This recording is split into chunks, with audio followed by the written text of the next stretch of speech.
दोस्तों, आज हम आपके लिए ऐसी कहानी लेकर आए हैं जिसको पढ़ने से आप इमोशनल हो जाओगे। आपको मनोरंजन के साथ साथ बहुत कुछ सीखने को भी मिलेगा। दोस्तों, यह कहानी एक गांव के जिसमें विक्रम नाम का लड़का रहा करता था।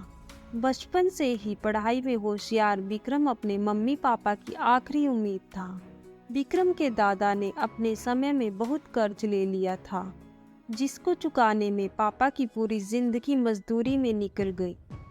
उनके पास थोड़ी सी जमीन थी जिससे उसका गुजारा हो रहा था।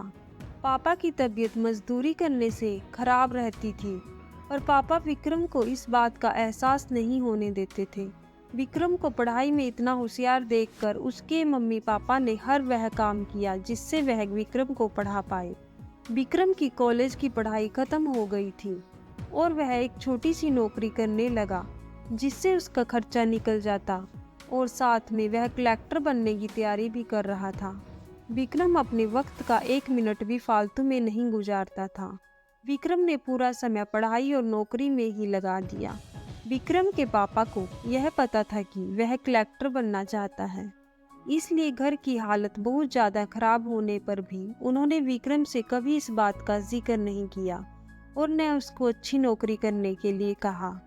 लगातार 2 साल तक विक्रम पास नहीं हो पाया। उसके बाद भी उसके पिता ने अपना घर और ज़मीन गिरवी रखकर विक्रम को आईएसआई की कोचिंग ज्वाइन करवाई और उसकी नौकरी भी छुड़वा दी और केवल पढ़ाई करने को कहा। विक्रम के पापा हमेशा उससे कहा करते, बेटा, खेत और घर दोबारा आ जाएंगे पर कलेक्टर दोबारा नहीं बन सकते। आज पूरे साल पढ़ाई करने के बाद विक्रम का रिजल्ट आ गया जिसमें वह अच्छे नंबरों से निकल गया।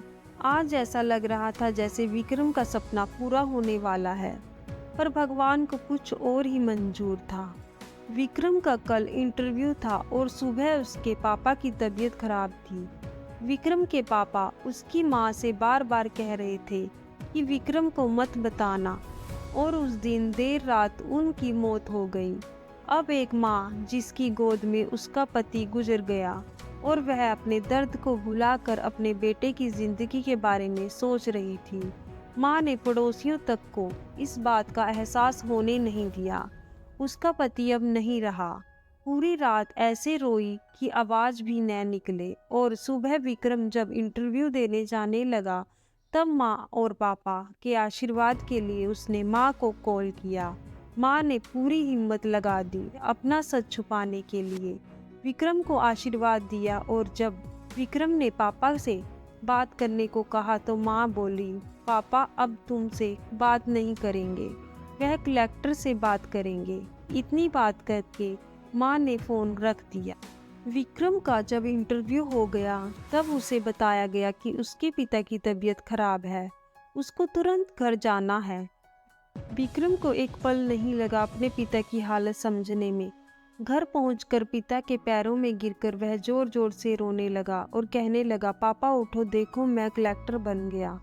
आज उसके पिता को वह खुशी मिली थी जिसका उनको वर्षों से इंतजार था, पर आज वह इस दुनिया में नहीं थे। भगवान विक्रम के पिता की जिंदगी में सुख दिखना ही भूल गए थे। पहले वह अपने पिता के कर्ज में जिंदगी भर मजदूरी करते रहे, फिर बेटे के सपनों में, फिर घर और जमीन गिरवी रखनी पड़ी। विक्रम के पिता को भले ही जिंदगी में कुछ हासिल न हुआ हो, पर वह अपने लड़के को इस काबिल बना गए कि वह अपनी 7 पुश्तों को बैठे बैठे खिला पाए। विक्रम की माँ ने जो उस रात किया उसको करने का जज्बा बहुत कम लोगों में होता है। जब विक्रम कलेक्टर बनकर घर आया तब माँ ने विक्रम से कहा, बेटा, तुम आज इतने बड़े बन गए हो कि हजारों गरीबों का भला कर सकते हो।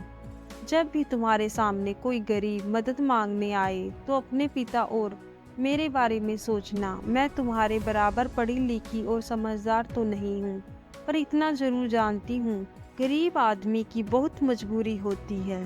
तुम कभी किसी का बुरा मत करना।